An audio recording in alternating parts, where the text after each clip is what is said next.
Doug. Doug Coon. Hey, Doug, how are you? Nice to see you. Good to see you, man. What are you up to, man? Who you razzing today? I know you're on these guys. Actually, I was just over helping out with the park over there at Dolphin and Grove. Yeah, why don't you guys come over here and what talk is it, about Diane? Cindy Durham. Yeah, I saw Yeah, it on yep. Facebook. Yeah, actually, we're going to be on channel 7, so they just did a big spot on us. Fantastic. Yeah. Well, you know, I've been raising hell over here for almost 30 years, and I'm really glad to I have know you join us in the effort. You know, if we could just get people to stop dumping and do the right thing, you know, it'd be better for everybody. Absolutely. Really, it would. Right on. And like I said yesterday with our friends from the Fisher Foundation, Can I get you over there while you guys are talking? wherever you want me, wherever you want me. Yeah. Our friends with the, good to see you. Friends with the Fisher Foundation, we were able to start a process where we're going to be demolishing an additional 25 homes, working with the mayor and James Tate from our district council's office. Right on. And, you know, it's just, you know, we've been at it almost 28 years, and it's just a continuation of doing the demolition work, the cleanup work. And what you're doing, you know, basically shaming folks that are, you know, I mean, we're so tired of cleaning up. I mean, we've been at it forever. Right. If people would just take their debris to the dump, then, you know, you won't have to shame them, and I won't have to pick it up again. Otherwise, it would get boring, wouldn't it? Oh, it really There's still plenty of work to do, though. Well, there we've got is. a long you ways know, to go. Absolutely, and you know what I like is the fact that I think everybody's starting to realize that, you know, when you look on a world map, it says Detroit. Right. And the suburbs have to understand that, you know, we're kind of in this together. Regions and people are judged by the company they keep. So what does that mean? That means it's in everyone's best interest to have a decent, clean Detroit. So I think people are getting that. The mayor certainly understands the importance of neighborhood groups and groups like Blight Busters and the Alliance and your organization, the Brightmore groups that are banding together, you know, to make it better. Right on. You know, we got a lot of land, and we need to do something positive with it. You know, we've been planting farms along with Reet and a few other folks, so that's certainly a benefit. The mayor just had this boarded up. Yeah, I see that. Yeah, earlier. I went to this school. Did you really? Yeah, No yeah. I kidding. guess that was Looks like classmates somebody- with her daughter. Got back in already. Yeah, actually, the back door's open on the back there. I'll report it. I just got her phone number. She says she sees kids all the time dangling their legs over top. No so kidding. she said she'll be giving me a call when that happens. I'll get people out who here. said that? The lady that was here. She corner. just took off. Velma Jones.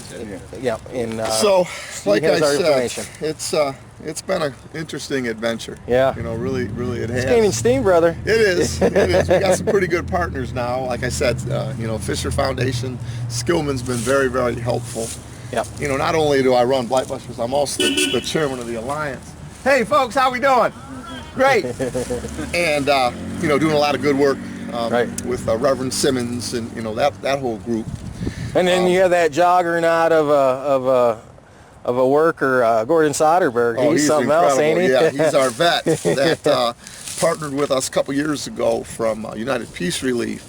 He's a veteran that not only is just incredible all by himself, but he's got contacts to Team Rubicon and All Hands, and we got some surprises for 2016. Right on. We're going to come in full force and do some pretty incredible work again at that Burt Road, Linden area where the school's at, where the community center's at. You know, a couple years ago when Mayor Bing was in, he brought in Bill Pulte and the Blight Authority, and they cleared that 14 blocks. Yep. And then when Mayor Duggan came in, they came in and tore down about 52 abandoned houses right behind that effort. And then just yesterday, like I said, we broke ground on an effort that's going to take another 25 abandoned homes out from around the school there. How long is that going to take? I'd say by spring. Yeah, they started yesterday. They're small little Brightmore houses, so it shouldn't take too long. Now, are you going to do it in the Blight Buster style? You're going to be doing it yourself? No, actually, let me tell you a little secret. You know, we've torn down over 300 abandoned homes in the last 30 years, 27 years.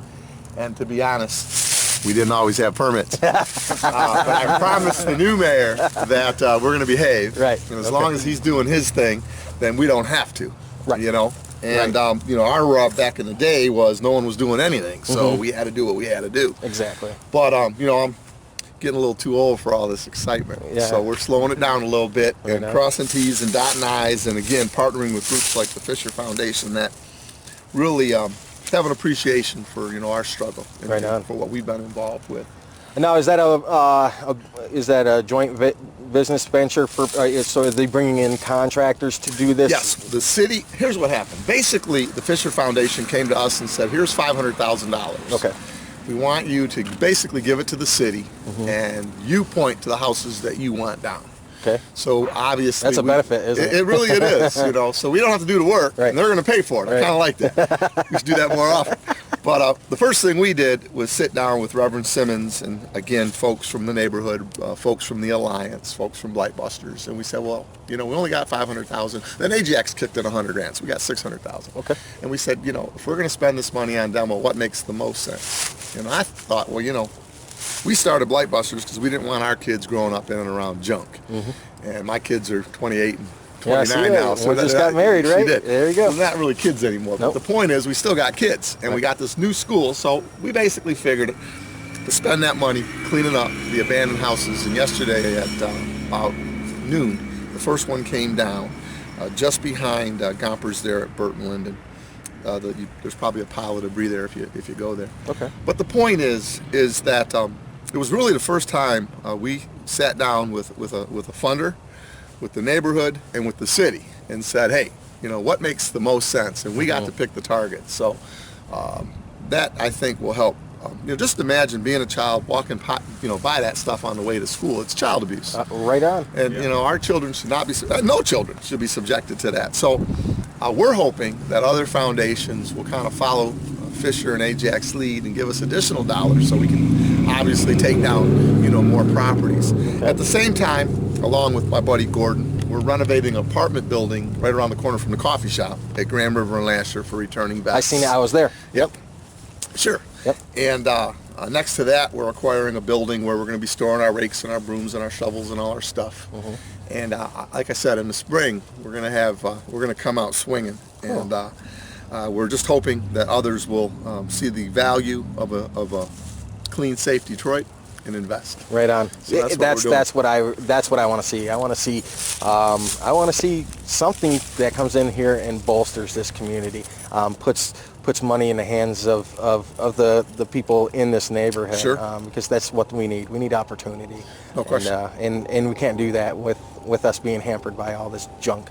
Well, that's it. That's the first piece. And then, we also have a summer youth program where we hire up to 30 youth from the neighborhood, again, with the Fisher money. That allows us to pay the kids to learn. That's awesome. To work with the volunteers, to work with the vets. The vets come with a lot of training, a lot of discipline, and our kids need training and discipline. Right on. So putting those together and being able to pay them a stipend, it's really been really great. And then, of course, you want to help kids out. I've got this cat in my neighborhood. He's a thief. He's a freaking thief. He's been stealing from people in our neighborhood. He needs a mentor. His parents obviously are not going to step it up. He's 17 years old. This kid's a very tall kid. I've just been chasing him around lately just because he broke into this lady's house, stole her $1,000 mountain bike, $1,000 in cash, and her laptop, and that has all of her stuff for for her business. She's a writer from California. Come to find out, after I helped her board up her house, because she heard I was the guy with all the boards, and I'm like, no problem. I came right out, found out what got taken from her. I see this kid riding around on her $1,000 Trek, and I'm like, there's no way this kid's gone out and got this bike on his own. What we're gonna do is he's probably gonna get caught up to by the police. But I don't want that story to end there. I want somebody to help take this kid under his wings. Well, let me give you a suggestion. Is there any way we can get you to a suggestion? Every Saturday at 9 o'clock, including tomorrow morning, we meet at the coffee shop, and we go out into the neighborhood with our volunteers and with our paid guys. And when we hire from our volunteer base. Okay. So if he wants to come and volunteer, act right, we'll be more than glad to put him to work. And when we're in a position to hire in the spring, if he's behaving himself, we'll hire him. Right on. Well, I can actually put that out to him. Let me know. Because you know where we're at. We don't. I don't want him to be another victim of circumstances. You know what I mean? Sure. You know how I know. And I know. It doesn't need to be said. So. No, it doesn't. To get him in the system, that's not going to help. No. But we need to get him away from finding out that easy money and that money. Well, sure. Money can be earned rather than just stolen. You know? Well, sure. And I was going to say, you know, Myers is also hiring. And I mean, he might be a little bit of a raw recruit to send to Myers. But again, if he gets in with the right crowd and does the right things, you know, I can introduce him to the manager at Myers. I know there's things that we can do. You know, there's a lot of people that call for day help, you know, and I'd be more than glad, you know, but again, he's got to You got to toe that line. toe the line and follow the rules. Cool. Excuse me for one of these phones are going crazy. No, actually, I'll Jack, let you be nice on to your see way. you. And thank you very much. Yeah, nice to meet you. Nice to meet you. All right, guys, yep, you too as well. Kurt is